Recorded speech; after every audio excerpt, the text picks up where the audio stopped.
Hi, my name is Jordan Barlow from the University of St. Thomas in Minnesota, and I'm going to be presenting this paper, Sensitive to the Digital Touch, Exploring Sensory Processing Sensitivity and its Impact on Anthropomorphized Products. This is work done in conjunction with Dr.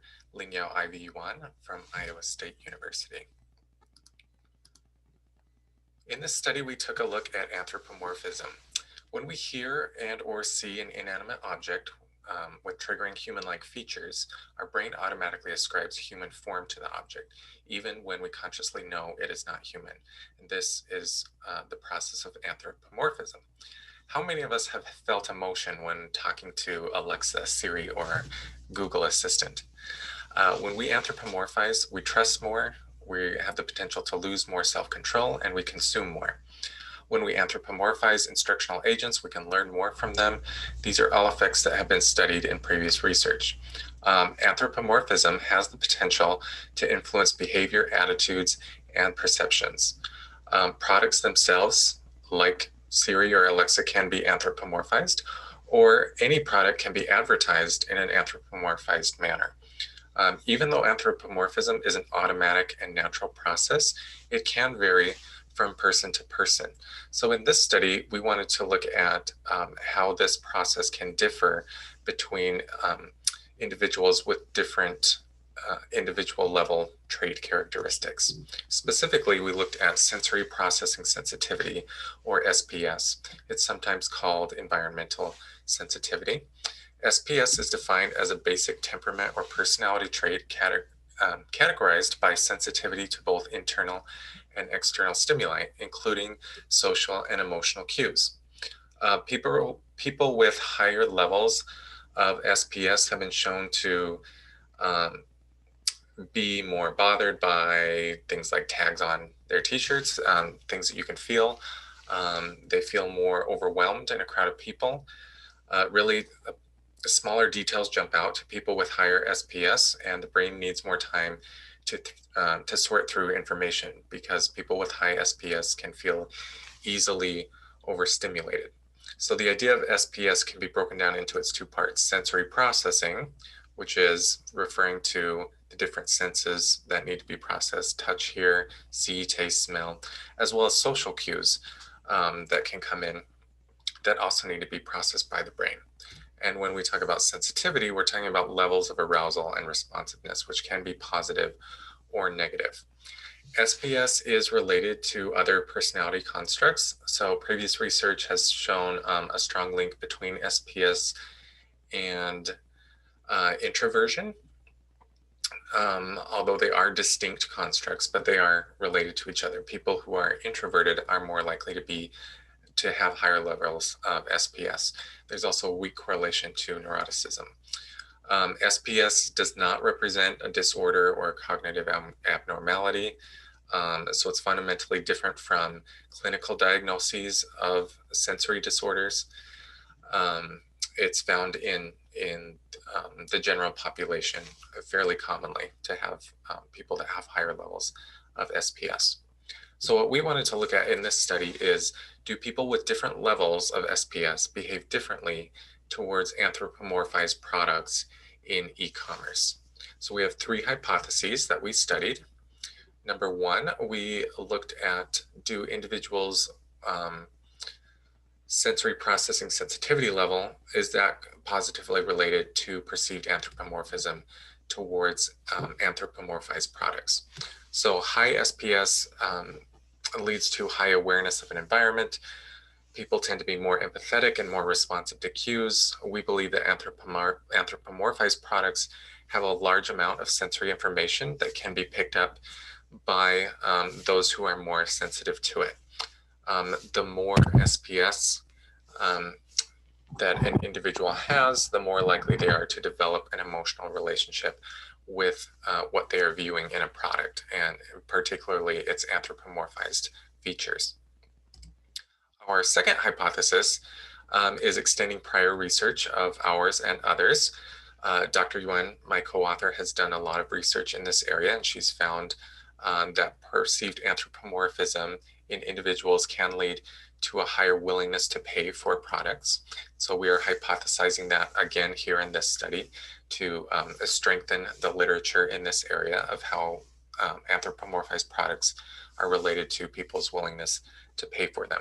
Essentially, the theory is because of the similarity to humans and the connection we feel when we anthropomorphize a product, people will be more likely to pay attention to them, to develop some kind of emotional affinity or attachment or relationship toward these products, and therefore have a higher willingness to pay a larger amount for them. Our third hypothesis is that the perceived anthropomorphism fully mediates the relationship between SPS and willingness to pay. There is no research on SPS that indicates that higher levels of it would lead to variance in purchasing behaviors. A higher level of SPS, it doesn't relate to erratic behavior or different purchasing behaviors. And we find no theoretical reason to believe there would be a direct relationship between them, but we do believe that SPS would lead to an increase in perceptions of anthropomorphism, which in turn would affect a person's willingness to pay for an anthropomorphized product. To study these hypotheses, we did 2 survey studies using Qualtrics research panels, and we recruited, or rather Qualtrics recruited, participants from the general United States population. In study 1, 517 people participated, and in study 2, 524 people participated. But in both studies, we had some rigorous attention checks and manipulation checks. And we filtered out those individuals who did not pass those checks, who it was clear were not paying attention, were not fully engaging in the survey. In study 1, each participant viewed a single video. It was a video that advertised a tablet computer, and then they were asked to bid to provide an amount that they would be willing to pay for the product that they viewed in the video. And then we followed up with some survey questions asking their perceptions about the product, including perceptions of anthropomorphic cues. And we asked other questions, including the survey items that have been validated in previous studies for SPS. We also asked demographic questions, and as mentioned before, we did some pretty rigorous attention checks to see both if they were paying attention to the videos as well as to the survey questions. The video that the participants saw in study 1 was randomly selected from this quadrant. So we had versions of the video that had both visual and audio anthropomorphism components. We had a version of the video that had neither, and then we had a video that had visual but not audio, and a video that had audio but not visual. So we provided these different versions so that there would be more variance in the amount of perceived anthropomorphism in our study. So it was randomly selected which of these 4 videos any given participant would view. We ran a linear regression to test our results, and we found in our first model that SPS did indeed have a statistically significant effect on the individual's perceptions of how anthropomorphized that product was. We found that the level of perceived anthropomorphism did indeed have a significant effect on the willingness to pay. So if people had a higher level of perceived anthropomorphism, then they were willing to pay a higher amount. And then we found that there was no direct or indirect, even when controlling for PA, perceived anthropomorphism, there was no effect of SPS on willingness to pay. We conducted a second study to further validate the findings of study 1. And in study 2, we did a repeated measure design. So each participant viewed 4 different products. So it wasn't just specific to that one tablet computer product that they were viewing. They got to see 4 different videos. After each video, they again provided a bid amount for how much they would be willing to pay for that product. And then they answered a few questions, some attention checks, as well as their level of perceived anthropomorphism for the one video that they just watched, and then that was repeated 4 times. So they would see one video, provide one bid, answer some questions about that video, and that was repeated so that they saw 4 different videos. Each of those videos was for a different product.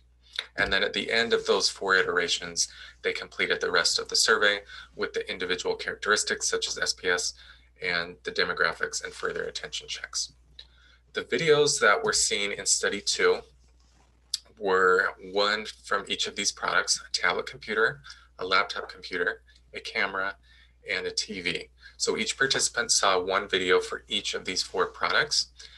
It was randomized the order that they saw the products, and it was randomized whether the video they saw would be just a standard advertisement or an advertisement that included some very specific strong anthropomorphism effects in the video.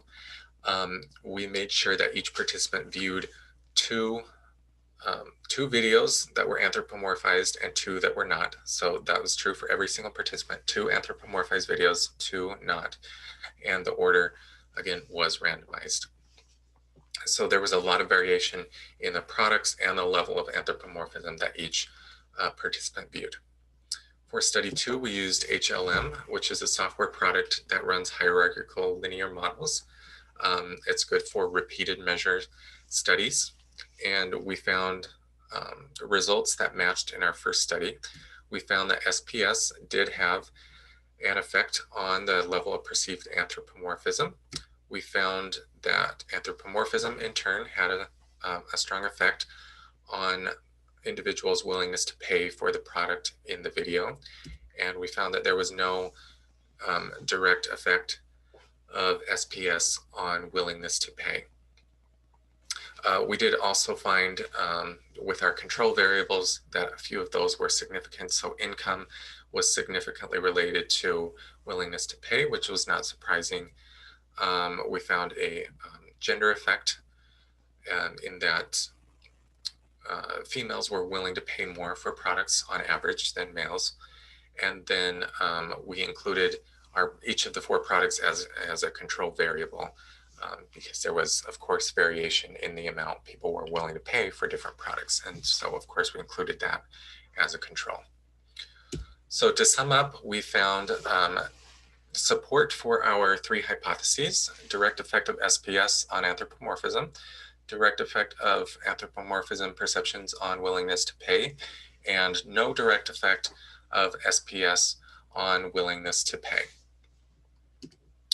A few limitations of our study: it was a cross-sectional survey, so it comes with the limitations that are typical of cross-sectional surveys. The bidding was done in a Qualtrics survey environment. It wasn't on an actual live bidding or product purchasing site. Anthropomorphism survey items required conscious processing. Really, anthropomorphism is a non-conscious or subconscious type of process, but in order to measure it, we asked specific survey items which required people to rationally and consciously think about the processing. And we did limit the products that were viewed in our survey to technology-related products. What are the implications for practice? We conclude that we have provided more evidence that anthropomorphism in advertising can increase revenue. It can increase willingness to pay, but particularly customers with higher levels of SPS, since sensory processing sensitivity, are affected more in these scenarios. So consumers should be self-aware of their sensitivity to anthropomorphism and other sensory cues that they may come across in advertising. We believe that this leads to some interesting future research. We believe SPS is an interesting and viable construct to study in behavioral information system studies such as this, and we advocate for more studies that examine how people on the spectrum of SPS are affected by different technology products. Everyone in the population has some level of SPS. It exists, as I said, on a spectrum. It's not a binary, some do, some don't. It's something that is common, and we all have a given level of SPS, and how that affects the way that we interact with technology is something that should be studied more. We believe that more and different types of anthropomorphism in technology and in advertising should be studied for how they affect willingness to pay and how they are affected by individual characteristics. And we note that SPS can have both positive and negative effects that should be studied. And this is just one example of a study that shows perceptions of a technology as mediators between consumer characteristics and their ultimate behavior in their interactions with technology or in their purchasing behaviors. So thank you very much for your time, and we would really love to hear any feedback and constructive criticism that you can provide for us to improve our study and our work. Thank you very much.